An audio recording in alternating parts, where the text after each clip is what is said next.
Friends एसकेएन classes को ମୁଁ ସ୍ୱାଗତ କରୁଛି। ଆଜି ଆମେ ବିଭିନ୍ନ ସ୍ତରରେ ଅନୁଷ୍ଠିତ ହେବାକୁ ଥିବା ସୁରଭି କାର୍ଯ୍ୟକ୍ରମ 2024 ସେଇ ବାବଦରେ ଆମେ ଜାଣିବା ଏହି ଭିଡ଼ିଓରେ। ଆମେ ଏହାର ପୂର୍ବ ଭିଡ଼ିଓରେ ତାର ନିୟମାବଳୀ, ତା ପୂର୍ବ ଭିଡ଼ିଓରେ ଏହି ବିଷୟର ଲେଟରଟି କିପରି ବାହାରିଛି, ଏହି ସୁରଭି 2024ରେ କ'ଣ କ'ଣ ହେବାକୁ ଯାଉଛି ସେଟା ଆମେ ଅଲରେଡ଼ି ଭିଡ଼ିଓ ଗୁଡ଼ାକ ଆମ ଚ୍ୟାନେଲରେ ଦେଇ ସାରିଛୁ। ତ ତୁମେମାନେ ଯଦି ଜାଣିବାକୁ ଚାହୁଁଛ ଆମ ଏହି ଚ୍ୟାନେଲରେ କ'ଣ କ'ଣ ଅଛି ବେଲେ ତୁମେ ଡିଟେଲ୍ସ ତୁମେ ଏହି ସୁରଭି କାର୍ଯ୍ୟକ୍ରମର ଫୁଲ୍ ପ୍ୟାକେଜଟା ମୁଁ ଦେବି। ଏହି ଏସକେଏନ୍ କ୍ଲାସେସରେ ତୁମେ ସୁରଭିର ସମସ୍ତ ଟପିକ୍ ବିଷୟ ଏସେ ଲେଟର ଯାହା ବି ତୁମର ରହିଲା ସେ ସବୁ ଟପିକ୍ ଗୁଡ଼ାକ ଏଥିରେ ମୁଁ କଭର କରିବାକୁ ଯାଉଛି। ତ ତୁମେମାନେ ଆମ ଚ୍ୟାନେଲ ସହିତ ଯୋଡ଼ିକି ରହ। ଦେଖ ଏଥିରେ ଏକ ଦିବସୀୟ ବିଦ୍ୟାଳୟ ସ୍ତରୀୟ ସ୍କୁଲ ଲେଭେଲ କାର୍ଯ୍ୟକ୍ରମ ଯୋଉଟାକି 17 ଠାରୁ କେତେ 19 ପର୍ଯ୍ୟନ୍ତ ହେବାର ଅଛି, ଯେକୌଣସି ଗୋଟିଏ ଦିନ। ଏଇ ଦିନରେ କ'ଣ କ'ଣ କରାଯିବ ବା ଏଥିରେ ବିଦ୍ୟାଳୟ ସ୍ତରୀୟ କାର୍ଯ୍ୟକ୍ରମରେ ସରକାରୀ ଅନୁଦାନ ପ୍ରାପ୍ତ ବିଦ୍ୟାଳୟରେ ଅଧ୍ୟୟନରତ ଛାତ୍ରଛାତ୍ରୀ, ଦିବ୍ୟାଙ୍ଗ ଛାତ୍ରଛାତ୍ରୀମାନେ ପ୍ରତିଯୋଗିତାରେ ଅଂଶଗ୍ରହଣ କରିପାରିବେ। ମାନେ ଏଥିରେ block grant school, government school ଏବଂ ଦିବ୍ୟାଙ୍ଗ ଛାତ୍ରଛାତ୍ରୀ ମାନେ ବା ହ୍ୟାଣ୍ଡିକ୍ୟାପ୍ ଗୁଡ଼ାକ ଯେଉଁ ଛାତ୍ରଛାତ୍ରୀମାନେ ଥାଏ ସେମାନେ ବି ଅଂଶଗ୍ରହଣ କରିପାରିବେ। ପ୍ରତ୍ୟେକ ବିଦ୍ୟାଳୟରୁ ମନୋନୀତ ଛାତ୍ରଛାତ୍ରୀଙ୍କ ସହ ଜଣେ ଲେଖାଏଁ ସହଯୋଗୀ ଶିକ୍ଷକ ଆସିପାରିବେ। ଜଣେ ଲେଖାଏଁ ଗୋଟେ ସହଯୋଗୀ ଶିକ୍ଷକ ଆସିବେ ଆଉ କ୍ଲଷ୍ଟର ସ୍ତରୀୟ କାର୍ଯ୍ୟକ୍ରମରେ ଯୋଗ ଦେବେ। ଜଣେ ଛାତ୍ରଛାତ୍ରୀ ଅତି ବେଶୀରେ 2ଟି ପ୍ରତିଯୋଗିତାରେ ଭାଗ ନେଇପାରିବ। ଦେଖ ଏଥିରେ ଏଥିରେ ଅଛି ସମସ୍ତ ବିଦ୍ୟାଳୟର ଛାତ୍ରଛାତ୍ରୀମାନେ ଭାଗ ନେବେ। ସେଇ ଛାତ୍ରଛାତ୍ରୀମାନଙ୍କ ମଧ୍ୟରୁ ଗୋଟିଏ କ'ଣ ଶିକ୍ଷକଟିଏ ଆସିବେ ଆଉ 2ଟି ପ୍ରତିଯୋଗିତାରେ ଗୋଟିଏ ଛାତ୍ରଛାତ୍ରୀ ଭାଗ ନେଇପାରିବ। ସେପରି ଏକ ଦିବସୀୟ କ୍ଲଷ୍ଟର, ଯୋଉଟା ଆମେ କ୍ଲଷ୍ଟର ଲେଭେଲ କଥା କହୁଛେ, କ୍ଲଷ୍ଟର ଲେଭେଲ କଥାରେ ସେମ୍ 23ରୁ ଯୋଉଟା ଅଛି 27 ତାରିଖ ମଧ୍ୟରେ ହେବ। ଆଉ ଏଥିରେ ମଧ୍ୟ ସେଇ ସବୁ ସମାନ ଅଛି, ଯୋଉଟା ଦିବ୍ୟାଙ୍ଗ ଛାତ୍ରଛାତ୍ରୀମାନେ ସେମାନେ ନେବେ।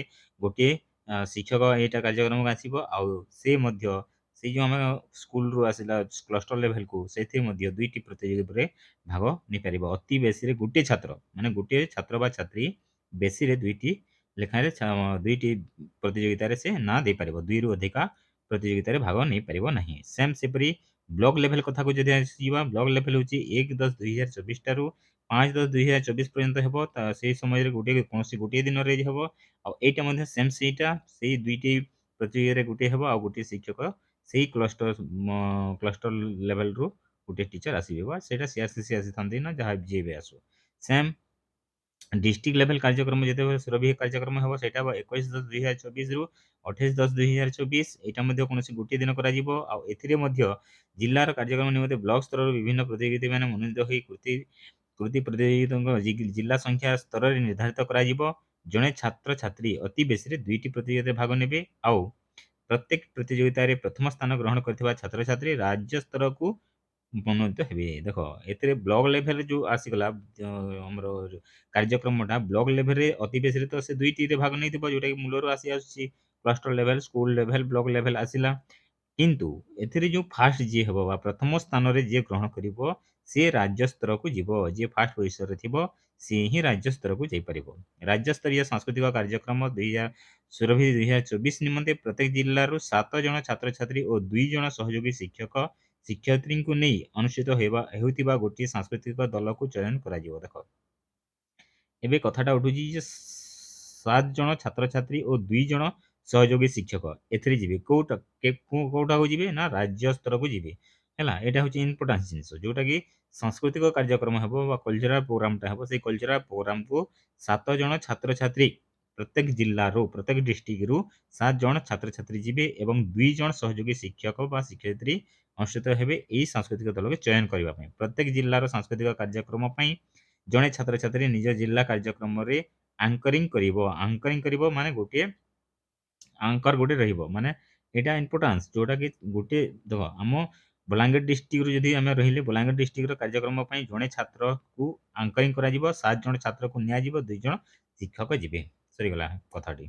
ନେକ୍ସଟ ରାଜ୍ୟସ୍ତରୀୟ ବା ଷ୍ଟେଟ୍ ଲେଭେଲ କାର୍ଯ୍ୟକ୍ରମ ଯେତେବେଳେ ହେବ ସେଥିରେ କ'ଣ ଅଛି ନା 12/11/2024 ଯୋଉଟାକି ଅଛି 12/11/2024ରୁ 14/11/2024 ପର୍ଯ୍ୟନ୍ତ ହେବ।